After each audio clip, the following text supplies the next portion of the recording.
what it is. What's up? Got your person in the cut. Hot damn. How are you? I'm having a day. I feel like I'm always having a day. But It's today life. was a day because it's also cold. Yeah. And then you're going to the office and then you have back-to-backs. Yeah. Worst. And then, okay, let me not lie. Like, my back-to-backs are like moving from desk to desk, chopping it up when I'm at the office. And then you have kids, duties, and then you have to come and record. Traffic lights are not working. You must come record. It's you raining. must think about dinner. It's raining. So that's the kind of day. But in terms of how I'm doing, like emotionally, I'm feeling really good. Energized, excited for life. It's good. We love that. Energized, excited for life is always a good thing. How are you? I don't want to say I'm tired. No, guys. It is what it is, though. This year, especially since we're dropping weekly for I don't know how long, I need to make sure that before this season ends, I'm not saying I'm tired. How many episodes do we actually have left? Because we promised 30. 6. Yeah. And soon we're gonna start filming the ones from the recommendations. Yeah. So please keep them coming. We've been receiving quite a lot. Yeah. Some really great ones. Some ones where I'm like, oh, I have to go back to this episode. I have to do the work. I have to listen to my voice. Literally, it's crazy how much I love the sound of my voice because I speak a lot, but I don't like the sound of my voice when I have to listen to it attentively. I get it. Same. But for the people who are new, my name is Sinesipo. And my name is Misha. And this is the Sisterhood of the Traveling Goer. Yes, where we talk all about navigating adulthood, guys. Right now we're talking about navigating our 30s. And today we are the going, 30s are... Yeah, the 30s, they're dirty. They're cooking. I'm like between the hormones, between the mentee bees, the responsibilities. How am I supposed to do all of this? Like, no, guys. But speaking on navigating life, today's episode, I was thinking quite a lot. It's been coming up a lot as well. I mean, if you are on any kind of social media, you've definitely heard about this. Don't worry, my notes are here. Okay, I need notes. ADHD. But often we talk about how, or rather, I'm sure we've all heard that, the price of community is inconvenience. I've seen that. I've seen that floating. You've seen that floating about. Yeah. I've seen that floating about. Yeah. And I'm like, we need to break that down. So, I've been seeing it quite a lot, like even more than usual. And I often wonder, we're going to go into it, but essentially what I want us to talk about is, what does it realistically look like in a time of, us protecting our peace, setting boundaries, cutting people off? Yeah, because we went from that, which sort of created the community that we found ourselves in, where we feel a bit isolated, because we tend to do this thing of taking things in extremes. Yes, yeah. It's like it feels like an overcorrection. Like now, it feels like we are almost overcorrecting. But essentially, I want us to talk about what does that actually realistically right now look like for us, obviously, in our personal lives, as well as, just in general, like what our ideas are of that. But also, how did we get there? Like, to the point where everybody is screaming and shouting about community and inconvenience being the price and the prices that we do need to pay for community. And then as well, what does inconvenience actually look like? Yeah. What does that mean? Yeah, because I'm thinking about that as you speak, and maybe I'm going to the last question first. Yeah. But what does convenience actually mean? And are we able to see ourselves when we're being the guilty party in terms of inconveniencing others? Because I think it's very easy to be able to constantly flag how you're being inconvenienced.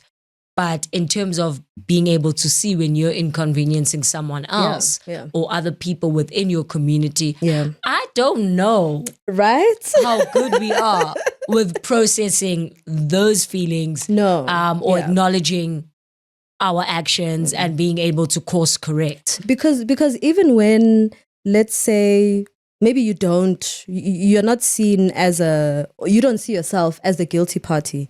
Why don't you? I think part of the reason why we don't, a lot of us can say maybe, no, no one brings it up. It's because you're not really, no one brings it up. Nobody really comes to me, to ask for these things. So, or to call me out when I'm being inconsiderate. Yeah. But I think that's lazy. I've been using the word lazy too much. My apologies. Maybe it's a bit insensitive. But I do think that that's a one-dimensional view of the thing. Yeah. Because we should be asking ourselves, why am I always the one that's only bringing things up? Yeah. Why am I always the one that's feeling these emotions? Like, how are these people actually showing up for me? In what ways within my community? We've spoken about this recently, where we spoke about how as we get older and become better resourced, people think that the help that they could bring, the help that they could bring means so little. Yes. So if we're not asking for that help, then how are we then not being inconvenienced by the people not being aware of what we're going through and what we need? That's actually what I was going to ask. Yeah, to be like, okay, but if we're not asking for the help, our friends are saying, I'm here to help, we're not asking for the help. How do we know that, we are inconveniencing them? But I'm quite interested even in us maybe going back to the beginning in terms of how you had structured your thoughts around this and saying, what is community? Yeah. First, let's start there. What is community? That's a good question. Because I don't think that it's something that we're defining for ourselves. Yeah. It's being defined for us. It's definitely being defined for us. I think that's why I also worry quite a bit when I see these conversations happening a lot within the socials. Not to say that, online we don't have communities. We do. That is a community. Yes, as well. yes. Maybe let's get into that. Yes. What is community? Community, what I realize it isn't, is closeness and proximity. Yes. This year, I was like, oh, guys, proximity in the sense that maybe someone is your family member or someone lives close to you. Or you see them all the time. Yeah, you see them all the time. There's that convenience of proximity and being together that can create a almost false sense of we are in community with one another. But when the real stuff comes, it's always a bit of what? I'm going to whip out my phone. But for me, I will say community, especially now that I've said it's not proximity. So I not to say that my family isn't my community, they are. But I actually want to say, what I want to posit is, I don't necessarily think, community is that proximity, like I said. But what I think community is, and it reminds me of something, there's a creator, Julesy, where she was saying, for her, community looks like, I'm having network issues. But I was going to find the blood orange thing. But yes, for her. Yes. For her, she was saying, community looks like I am doing the work, on myself so that I can be better for the people around me. And I want to do that with you. Yes, I want to be better. It's not in isolation. Yes. Yeah. Or not like you must have this waiting for me to get better so that I can reintegrate myself. We are storming and norming together, and forming together. For me, I think community is that, the people that you can grapple with, not just on a surface level. On a surface level, I mean, the stuff that we are okay with inconveniencing each other about, the stuff that we are okay with asking, for help around. I think it's deeper than that. It's the stuff that we need. It's the stuff and that we the need. Stuff that we're sometimes not fully comfortable with being vulnerable enough to say, hey, yo, I need this. Absolutely. I mean, get me out of this or to help me cope with this. Absolutely. I mean, I think of how, even with what you're saying now, I don't think I've ever sat with my community and said, you know what, guys, I have a past of emotional neglect. I want emotional, I want to be emotionally I want to be cushioned. Held. I'm trying to be cushioned in this friendship, in this relationship, in this whatever it is. I don't think I've ever done that. Then you might have had moments where you feel like, oh, my emotions are not being considered in this way, but people don't know that, oh, Misho needs a little bit extra. Absolutely. So it's quite an interesting chat. But what is it for you? Yeah. I think I don't know if I mentioned it on this, but a few weeks ago, I was having a catch-up call with my mom's friend. So my mom passed away 2015. No, 2014. In 2014. Yeah. So it's what, 12 years ago? Yeah. But her friend has remained in our lives. Yeah. Oh, yes, I remember you saying. Date. I think, yes, I mentioned on the one. Yeah. And when I think of community, she's the first person that pops up in my mind, because even when the person that's brought you into the thing is no longer there, you are still able to extend your care and do it with so much consideration. Yeah. Even when you don't have the most within that space, you are still able to give enough of you and still be able to have enough for yourself. Yeah. Like when I think of community, I think of everyone coming to the party in that way. Yes. And it goes back to what you've just said now in terms of, okay, what am I doing with myself to be like that? Yeah. And I've been thinking about it so much, dude, most recently, because it's like, it just, something clicked in my mind that, wow, this person's been in our lives. They don't need to, but they are so intentional. Yeah. They are so caring, and they are so committed to us. Yeah. That is what I want to be within my community. And that is how I want to be able to see the people within my community. Because I think sometimes I'll be like, oh, is shiny, or you know that thing where you have this idea of someone being too good that it annoys you, or that it feels fake or whatever. I want to be able to see the best of somebody's intentions within my community, to give people the benefit of the doubt within my community, engage to be able to say, faith. oh, okay, that was a bit weird from Misho, but maybe she's going through something, and maybe I should be vulnerable enough to have a conversation with Misho and ask her, friend, what's going on? How can we help you with what? It seems like something's going on. How can we help you? I feel like you're acting a bit out of character in this way. So it's being able to repair together. And to go through that process together. Yeah. It's not an individual thing. At all. Where you go off into your little space. And I work on the thing and then I come back. And no, it's being in the field together. I wanted to pull out that blood orange thing about family. Found it, that's how when I imagine community, I think of that. Yeah, so I mean, basically, I'll read it out. It says, you ask me what family is, and I think of family as community. I think of the spaces where you don't have to shrink yourself, where you don't have to pretend or to perform. You can fully show up and be vulnerable. And in silence, completely empty, and that's completely enough. To show up as you are, without judgment, without ridicule, without fear or violence or policing or containment, and you can be there and you're filled all the way up. We get to choose our families. We are not limited by biology. We get to make ourselves, and we get to make our family. I think that's also why I said family. Yes, I wouldn't not confined to your biological family. It's because in all honesty, it's a lot of biological family members that I can say I'm not in community with at all. Yeah, and y'all know why.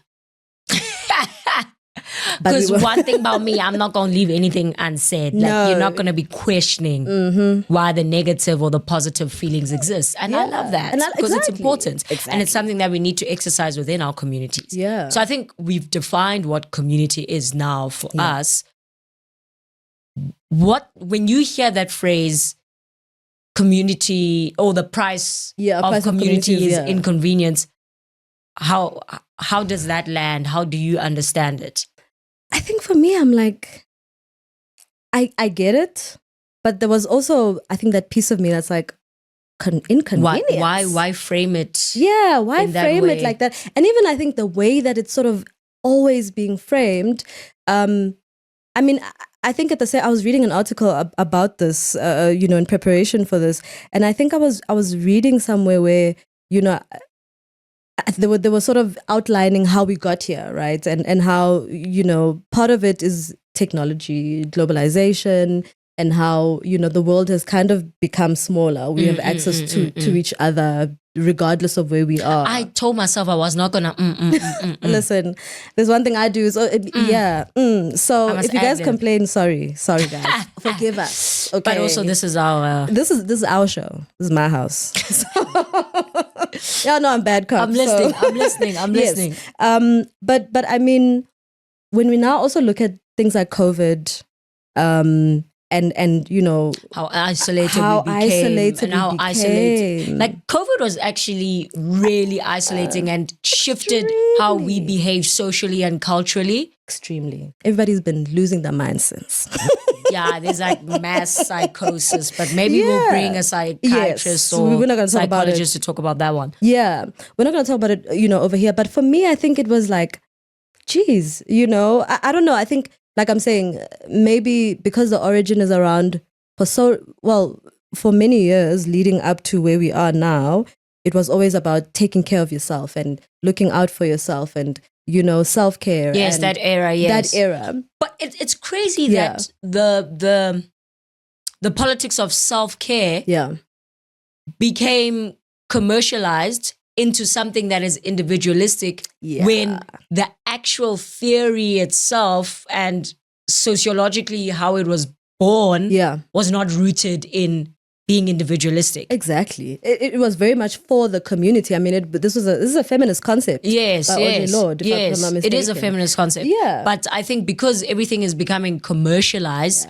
and tied to, okay, the self-care thing, what can we sell you that plays into this notion of self-care? It became completely divorced from what it was. Precisely, but I digress. But I mean, because of the way the world, like I'm saying, technology and, you know, then add COVID into the mix, we obviously, you know, in-person interactions kind of, they had to become, they had to change. There had to be sort of few and far in between that I don't know. I'm like, is it, I don't know, it's born from a collective loneliness, but also a collective stubbornness to act, to act against our discomforts. You know, the ones where, you know, like, this is not valid, but this is unreasonable. Yeah, like, I'm not being, you know, like I'm, you know, you know, sometimes I get it in that sense that perhaps it was born out of that. But for me, the inconvenience, I'm like, I don't know about that. Yes, it is an inconvenience. Realistically, to a degree, it can be. Yeah. But I'm like, if I don't feel but also it's an like inconvenience. the scale of inconvenience, I find we never weigh an inconvenience that we're visiting upon others the same way we weigh an inconvenience that's being visited upon us. Yeah, I think that's why I wanted to ask, like, for me, it's very easy for me to say, hey, Misho, can you please drop me off at home? Yeah. But then if you say, hey, Sniper, can you please come pick me up or can you drop me? I'm like, oh. Yes. Misho's always out of the way. Yeah, but when I was requesting that of you, I thought it was a small thing. Yes. But it actually takes a level of effort from you. Yeah. And this happens with so many things where it's literally like, or it also becomes classed and gendered where there's certain expectations of women within certain dynamics. I was going to bring that where up. They're not, you know, where it's not perceived as, if I ask this of a woman, I don't think that I'm inconveniencing her. But if I ask this of a man, I think I'm inconveniencing them. Yes. If I ask this of a partnered person with a child, I don't think it's an inconvenience. If I ask this of a person who's single, I think that they should have all the time in the world to do it. So it's really layered in terms of who is sitting on the other side of the thing. Yeah. And I think the one thing that we need to be more conscious of is our behavior the same on each side of the thing? Yeah. I don't think it is.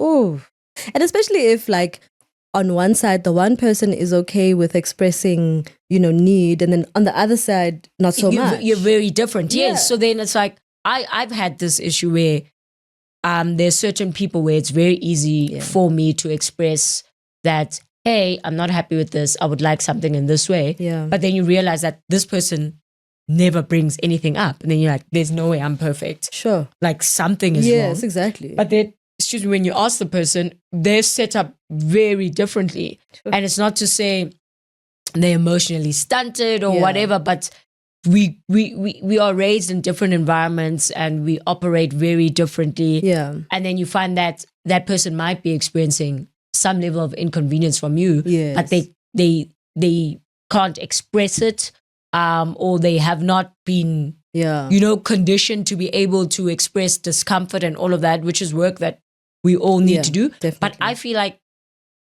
there's so little that you can control in terms of the other person when it comes to that. But there's so much that you can control in terms of evaluating your own behavior. Yeah. Like, how much taking do I do in scenarios? How much giving? In relationship. How much balance am I creating? Yeah. Because I don't think we focus on the need to create balance within our dynamics. Yeah, and I mean it's fed by obviously that interior sort of experience. I mean, for me, I know, in instances where I'd need to express need, I would definitely struggle.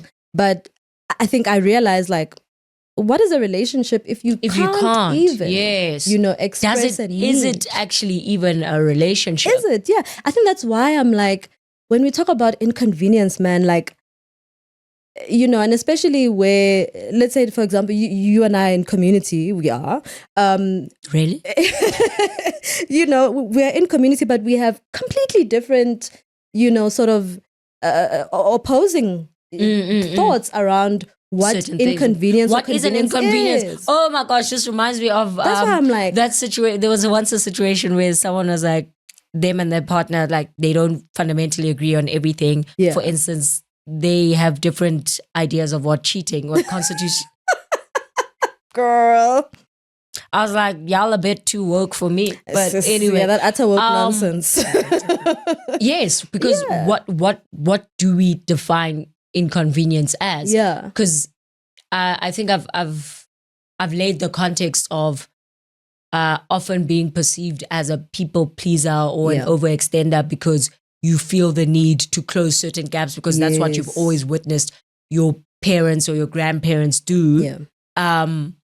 What does being inconvenienced look like in that situation when you're always very comfortable with doing the giving and I'm not going to focus on the other person's actions, but not giving people the opportunity to give back to you because you're always open. Like, I don't even give Misha a chance to offer me a lift. I'm in a situation, but I'm already saying, I've made a plan. I haven't given you the opportunity to show up for me so that I don't experience an inconvenience. Because there's that aspect of it as well. Like, where it's offensive, that thing. Hey guys, like I realized it, because I'm definitely that person, or I'm definitely I'm gonna sort it out myself. Yeah, like no, I'll sort it out. But I mean, I realized when it was done to me, it's always that. it's always that when they do it to you, when you're like, oh, and I remember how, like, oh, so I'm here. And you're not even gonna ask me? Like, I'm right here. Like, dude, you can just ask me. But then I was like, yeah, but maybe that's how other people feel. Yes, when you don't ask for anything. Yes. Exactly. You aren't giving the people in your life a chance to show up as best as possible. Forget how you may want to show up. Yes, you want them to show up. How they want to show up as well. Yes. Allow me. And be receptive of that so that I can gauge whether this is something that I works want for me or doesn't. But if I haven't given you the opportunity, or I'm being extremely prescriptive in terms of how I want you to show up, or expecting you to show up the same way I do. Yeah. Because then it's like, why am I doing everything I do if I want everyone to do it exactly like me? Hence I say, for me, my definition of community is around that, where I look at myself and my behaviors that, maybe I've inherited or whatever it is, they've come, because of circumstances. And I look at it in conjunction to my community, the people that I'm interacting with. And I have to question myself to say, okay, but, am I showing myself, or am I presenting myself as somebody who does have emotional needs, or to these people? Am I telling people? Am I telling people showing, that, listen, am I still masking and hiding my distress? Or am I being vulnerable enough to get what I need to bring me back on my feet? Yeah. But just thinking around inconvenience and not wanting to be simplistic about it, because as we're speaking, I'm thinking, for instance, we're all migrant laborers, the two of us. Like, we're migrant laborers. Why we're saying this, you would love it, but we're not going to say that. Yes, but so if something were to happen to a family member of yours, it is an inconvenience financially for us to need to travel with you based on the degree of closeness. Yes. You know? Yeah. For us realistically, to need to travel let's with be you. honest So about it. we need to point out the realistic inconveniences, right? Absolutely. That's an inconvenience. Yeah, because you're using a car, or you have to you have to put in fuel, money, or you have to fly out, time, or whatever, the time you need to take leave, all of that. Those are inconveniences that are created by the in big a very C. objective sense. Yes. But then subjectively, I find people saying things like having to go sit with your friend and cry with them while they're going through a breakup. Are we robots? Like, that's what you're supposed to do. How is that an inconvenience? I really struggle with those. Like, those even ones. if your friend is a bird. Sorry, guys. Even if your friend is that person and they frustrated you throughout the relationship, it's fine. Why is it an inconvenience? I don't understand how those how those fall into that. I can understand the financial. I can understand things that have an impact on work. Yeah, or your time, your stringent day to day. yeah. But I don't think that showing up for somebody emotionally should be something that you weigh against your time. Yeah. Like I find that very weird. Yeah. And I'm like, okay, are we now performing this showing up? And is it just a tick box exercise so that I'm not called a bad friend? That's why I'm going. But because we deep hear down, that shit quite a lot. No, definitely. We hear that quite a lot. But it's like, oh my God, my friend went through another breakup. This is happening, but I'm going to show up because I don't want to be a bad person. It's like, I think you are. Being a bad person. I don't think you're a bad person like in general. Yeah. But right now you're being a bad person because you're not showing up with an open heart. You're not showing up fully being there for this person to embrace what they're going through, because in the back of your mind, for sure, whenever I've done something where I'm like, I know in the back of my mind, I'm like, I'm thinking about the other thing that I wanted to rather do instead of this. Yeah. And I think community or being in community with people is when you don't think about the other thing that you could be doing instead of being with those people. There's no place or showing I'd up rather for those be. people. Yeah. So I think that's something that we really do need to really. I mean, I remember it was a while back, and I mean, a friend had gone through something, and they're in distress, and I quickly, the minute this person told me, I was like, listen, I'm coming, don't worry. And I was telling someone like, oh no, I went to a friend's place, this is what's going on, and they were like, why? So why'd you have to go? Why'd you have to go? Like, isn't that I'm like, there's no place else I would rather be than here, supporting my friend. Even if it's, and not for the purpose of feeling like a savior, or man. whatever. Like, it's like, I just want to sit there in silence with you sit right there in now. silence or with you. Whatever you need within that Let you moment. crash out all you want to, all of it. People saying that, like people putting that in the inconvenience box feels a little bit weird. Yeah. Like I understand the other adulty, hectic stuff. It's like those bad days people, too many bad days people. What do you mean by that? Because look at the state of the world. Exactly. Look at how are you? Why are you having so many good days? Exactly. Where? Are we going to hear about you on the Madlanga Commission? Because those are the only people that are having too many good days. And even then, the ones that are having those good days, they don't even talk about them. They don't spread the joy that they are supposedly feeling.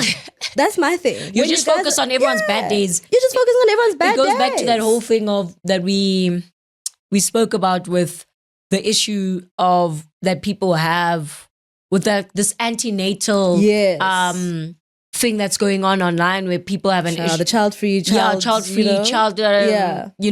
But the issue is the unresourced single mothers. Like that's who you're dunking on. That's who you're dunking on. So literally when you're speaking about people having too many bad days, you're dunking on people that are in a bad place. But it's also why does that make you feel good? That's life. Why does that make you feel good though? It's like life. To be like, people have too many bad days, that's a red flag or whatever. But also it's an old, it's boring now. It's boring. Like it's been around for years. Like, hang it up. Let's bring new things. The state of the world is actually terrible. We are in a recession. New things when I see them like 3 months later. Exactly. Don't be saying the same thing that people were saying in 2019. It was called the Great Depression for a reason, guys, back then. We are currently living in a variation of sorts.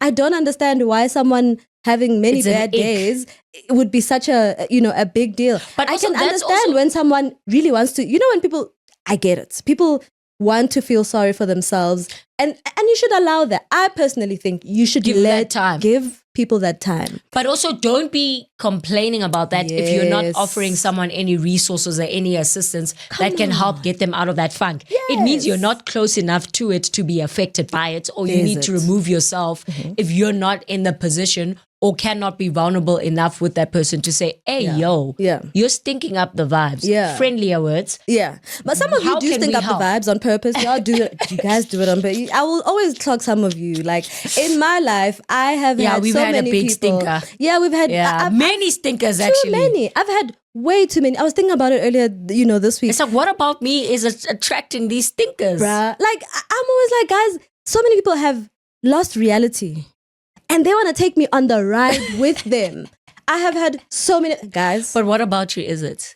Do you ever think about it? Yeah, that's actually what I've been thinking about. I'm like, what about me makes people think that they can lose their minds and take me on the ride with them, even though I did not break that brain of theirs. Like I just don't. And we're saying really this in not even like a mental health lose your mind, but in a lose your mind in a malicious way. Oh, and I know mental health can affect it like that, but there's some people who are very sane, but have chosen to adopt malice in a wild way that really stinks up the place. Wherever you are, it better get you. But back to the topic. But then actually, if the price of community is inconvenience, and we've said that there's different types of inconveniences. Yeah. There's the malice at the palace. Yeah. Inconvenience. We mustn't, I think, we mustn't sweep that under the rug. Because it's there. Because that comes about. Oh, 100%. And I don't think we both have an answer to how you deal with that, because I think most times when that has come about, it's been like, okay, this behavior has the potential to be dangerous. Yes. So I'm going to remove myself from you right now. I think. But what happens when it's someone you can't remove yourself from? Oh wow. When it's a sibling, when it's a relative, when it's a parent. Yeah. Actually, I'll remove myself from everyone. I'm sorry. Personally, I express with family or people I can't. It's easier with those people. It's easier because it's not going to be layered or colored in with other stuff, because we have full context of each other, especially if we are experiencing this right now. Exactly. They understand. Yeah, they understand. Okay, she's working, she's in calls, most of the day. So when they do call, even they are like, listen, I know it's a bit of a, but so I think for me there's that, but then there's also guys, if I speak about the malice at the palace, like I'm still healing. Like crazy things. I'm still healing. I remember like there deliberate sabotage. Or somebody deliberately sabotaging you. I remember I was my life. I was interviewing for a role that actually changed my life in terms of my upward mobility and everything. And this person did some wild stuff. Hey. Like imagine waking up to all your food outside the fridge because the fridge belongs to them and you're sharing an apartment with a friend. Mind you, this is a community member. When if we were to speak that level of displacement is like, that's quite malicious. Yeah. So this is the level of malice at the palace that we're speaking about, and this coming out of nowhere. Yeah, out of completely nowhere. And even the circumstances were just like, and then even as well, not saying anything even after. That's why I'm like, not saying anything after. And then you experience deaths and everything, and people are not even reaching out to say anything.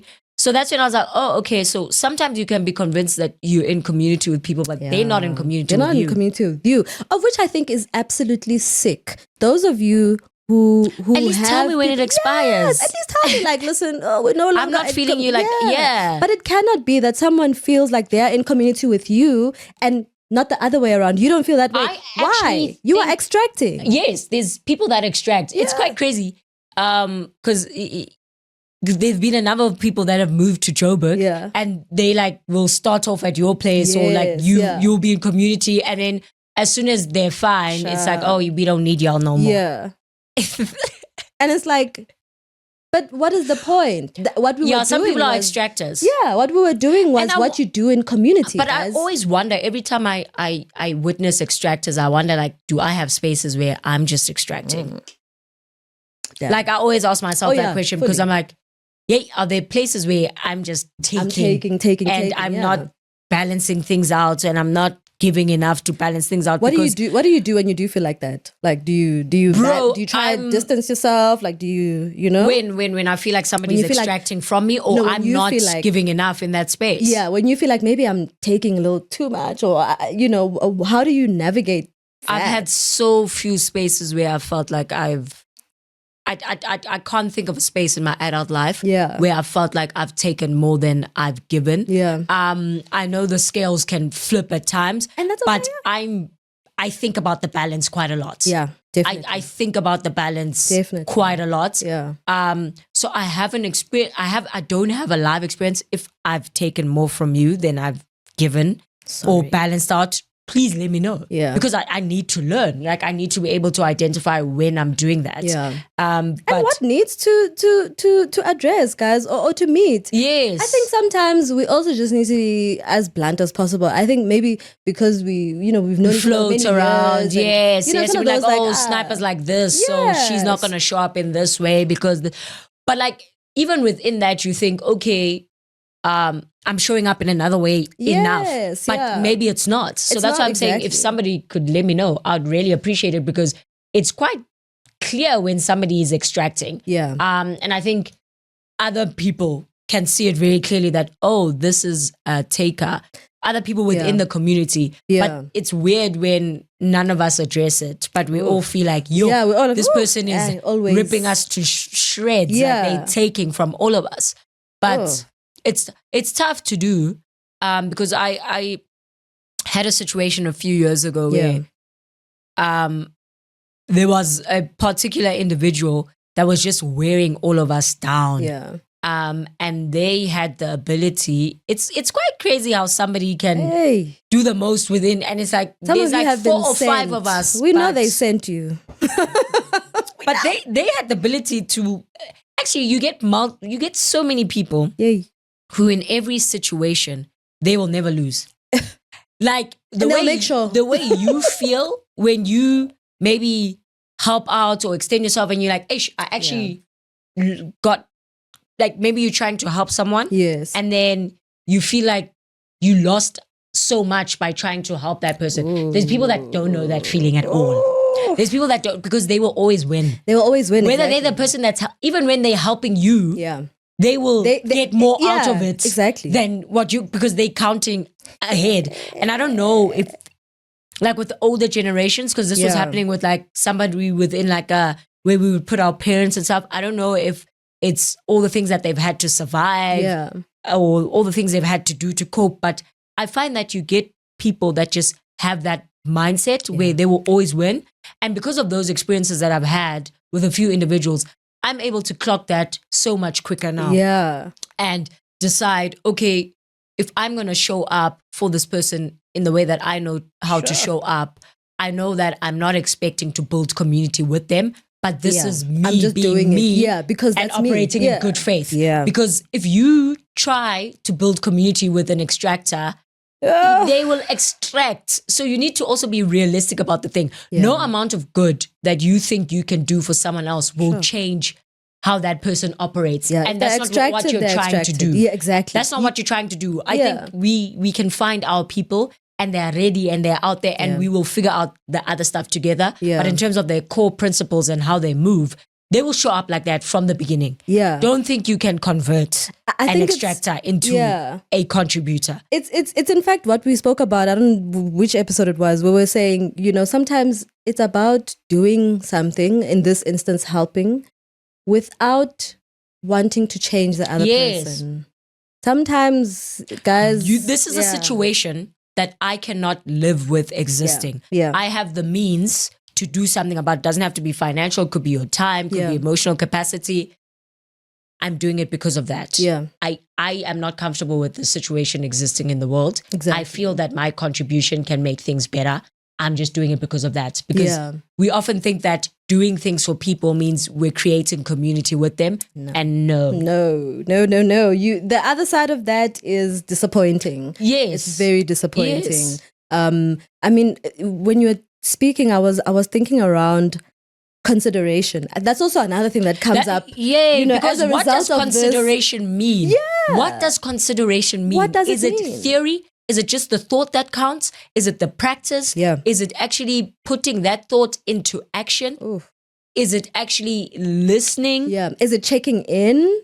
What is consideration? Yeah. I think we need to have an entire episode on what do we understand consideration to be, because we speak about it quite a lot. Yeah, I mean, especially in the context that we're speaking, you know, at the moment, a lot of times, sometimes maybe you want to ask for a favor, or you need help with something, and sometimes it's like, ish, you know what, I'm not going to because I don't want to, inconvenience this person, or I'm just considering, that ABCD that's happening. Yeah, and I find sometimes, I don't know, maybe it's me, I'm insane sometimes, I don't know, but sometimes I find it a little bit frustrating when people do that.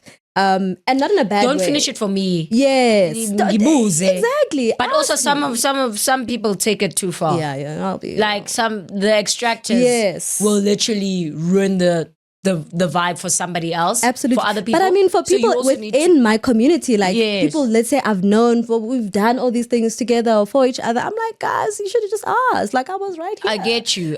Sometimes, that's how I feel when people do that. I think it's also that thing of, I don't want to come across as a taker. Ooh. Because you also get, there's like a cap, dog. Like, when, okay, now this question is coming, or this ask is coming every single month. Yeah. Okay, now we need to actually sit and have a conversation about this. Yeah. What's actually happening? Ooh. Why are you asking me this every single month? I'm not asking because I don't want to help you, but I want a more sustainable way so that to show up so that we can get you out of whatever it is, because the same ask can't be coming all the time. I love that. But how many times do we actually do that?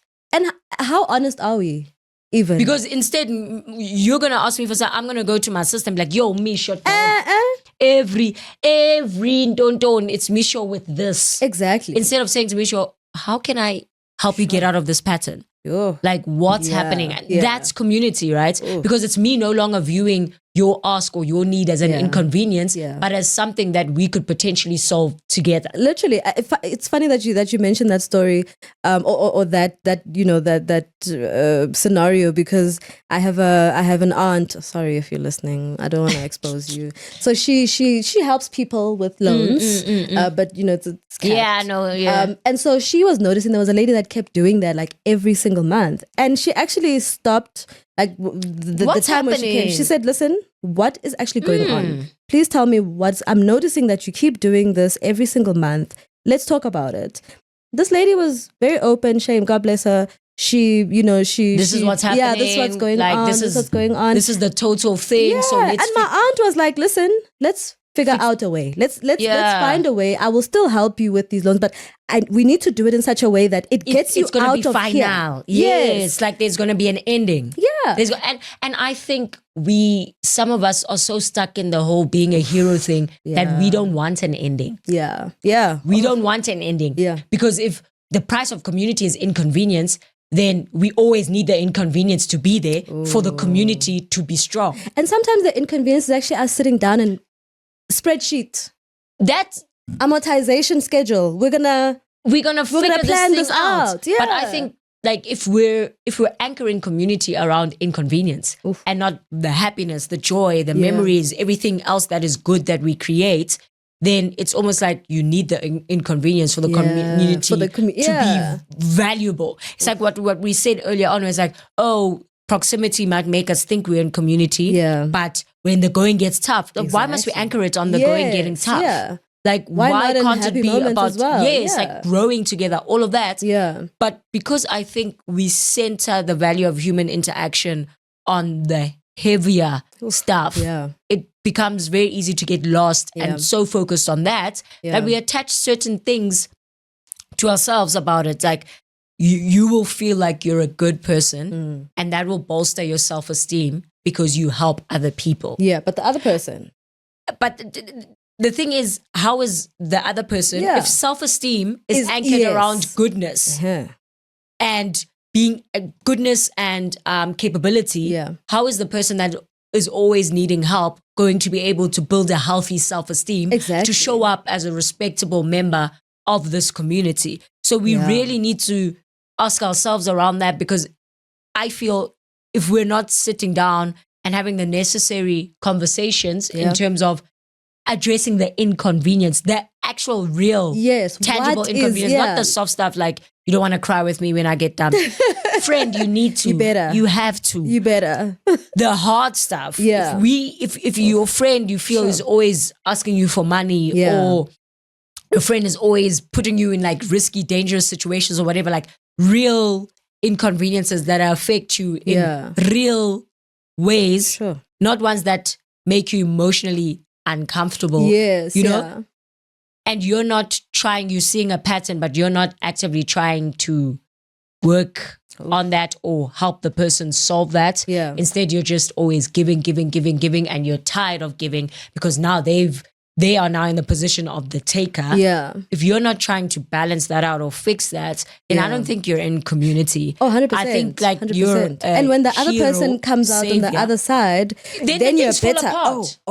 They were asking me for help all the time. That's why things fall apart, right? Because when the things shift and there's an imbalance, I think that's why even when I brought up the whole job thing and all of that, it's like there was a shift in terms of, and there have been multiple shifts in all friendships, especially when you, like these friendships that you make in varsity, where some people are privileged because their parents are privileged. Some people, are like in between. Some people are at the bottom, but they're studying, and then like things even out and they surpass us. And then also the more affluent guys are getting less access to their parents' money. So things are just very different. You see the changes that happen there because of what we place self-esteem on. Sure. Right? Yeah. But in community, we should all have a healthy level of self-esteem. Yeah. As that thing that right up by Blood Orange says,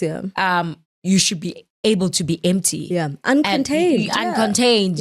You at your lowest, you should still feel so full of love. Yes. How can that happen if I'm not getting you out of the thing that is causing the inconvenience? If I'm maintaining it, if I'm enabling it, we often spoke in offline, I think, about relationships where this is a huge thing now with everyone being sober curious. Relationships where we can see that there's a dependency on alcohol or other substances, but instead of raising it or sitting down with the person and trying to have a conversation because of how sensitive the thing is, we get frustrated with them. We stop inviting them to things. Yeah, we're texting other people like, there we go. Because they are an inconvenience when they are in distress. They're in distress. They're at the low. They're at the low moment. So things around that, it's not helpful. Yeah, I think in that instance, for me, inconvenience looks like doing that work, that hard work, that friend, we're going to get you out of this. Difficult as it is, we are going to get, for me, that's what that is. That's that convenience. Can we call it an inconvenience if there's nowhere else you'd rather be, or there's no other way you'd rather have this conversation with a friend because this is the most helpful way. Yeah. So I think maybe we need to reconstruct our understanding of what is an inconvenience in my sphere. And why must it be in the helping? Why must it be so always a negative? Like, when they're in the lows, why isn't it in good times? When you get some people that are like, it's an inconvenience to have to go to a toddler's party. Bro, that's some of the best places you can be. Dude, literally, I was gonna mention that, where it's like, especially in these instances with child-free people and people with children, where it's like, and a lot of times, like, the debate is so focused on like, when they're having hard times, when they need, and I'm like, not on the joyous times. Yeah, the joyous time. Why don't you go to a school concert? That's joyous. Why don't you I'm happy offer to pick up the kid from school on a Friday and go on a date? Those kind of things. I've been thinking a lot about that, where I'm like, that is community. That is community. I cannot say I have family members that took me out and all of these things, and I understand. It's actually so wild because it's like my mom was that person that took out all the kids, made sure that there's like with the relatives, there's sleepovers and all of that. Yeah. And I think it's something that is drummed Definitely. in us. Yeah. But that's community. That's community. Like for me, giving someone a new experience that they otherwise wouldn't have, or their parents aren't in the position to create for them. Yeah. That is community. That is community. You know, it's not just about, you know, helping somebody when they're down low. I think that's probably one of the things that I was struggling with when it came to the conversation online, where I'm like, was it always negative situations? Always negative situations for one, but I'm also like, guys, you know, are you having these conversations offline? Because remember, We're also not. your friends are on your that friends same are social media. They're thing. reading those We've had so many situations where, thank God for leaving some spaces, because there have been so many situations where it's like, friend, it would have been great if you spoke to us about this. But at the same time, it's like, okay, this is how you're expressing yourself and this is where you feel safe. Yeah. But this directly speaks to how we're showing up for you. Yeah. And then now, are you expecting me to act on this thing that I might not have seen? Like, that you're also not articulating as well. Or I don't know. Like, God, so it's like, yeah. because you see it like, okay, Sniper's having a tough time with her partner, so she's reposting things on TikTok that speak directly to the issue that they're going through, instead of addressing it with to the be partner. Like, friend, I saw this. But it's like, you know, how it's a weird one. Yeah, no, it's a weird one. It's something I really do worry about a lot, especially because, you know, we are quite chronically online.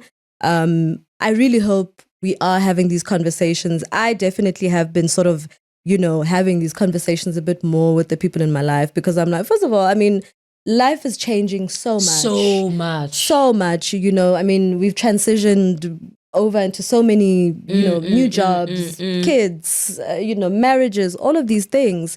And it's necessary if we want to be in each other's lives, if we insist on being in each other's lives.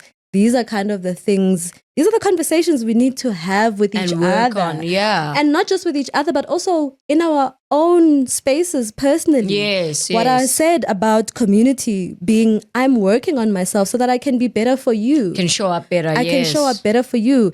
And show up better as myself. As myself. Because you feel so phony when you're not, when you're in a space where you're not getting what you want, and you don't feel brave enough to ask for it, or you don't feel safe enough to ask for it, you are having half of an experience. You are not full in that exchange or interaction or whatever you'd like to call it. So I think that's where I would end off. I pose a question to our community. This community that held us accountable and told us to get back in the stew. What is, when you hear the price of community is inconvenience, what do you think about that? What does that make you feel? And what is community to you? And what are the ways you are cultivating your community? Not just online, but in person. Yes, touch some grass. Touch some grass. I think especially. But online is a good place to get information. Just discern. Verify. Take what you need. Look at how it plays out in your own life. And then practice. You'll make mistakes, but practice. Yeah, absolutely. Practice. You know, do the work, and not in that, like, it doesn't have to be this like difficult, like grueling work. Like your ones out journalism, because now personally, I was journalism. Like 2 sentences in, I'm like, what am I saying, babe? But find the way that you can do the work for you, and then so you can practice. Show up better. Practice. Don't be scared to try a different approach to something that you've dealt with before, or that you've anticipated dealing with. If you fail, you can try again. You can try another approach. You can practice.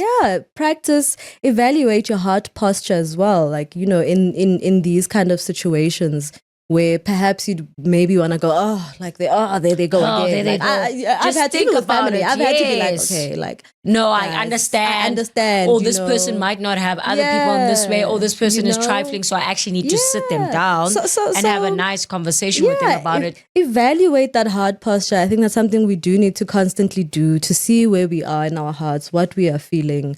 Even when these things arise, so that we are able to identify, okay, maybe I don't like it when this, or that's how we know ourselves best. That's how we come to trust, ourselves best. How we come to trust each other. Yes, and let your voice be the leading dominant voice, not how you will be perceived based on the decision that you make. Please. How comfortable will you be with how you show up in your community? Yeah. That's what it should be anchored around. Yes. And with that, that's a great question.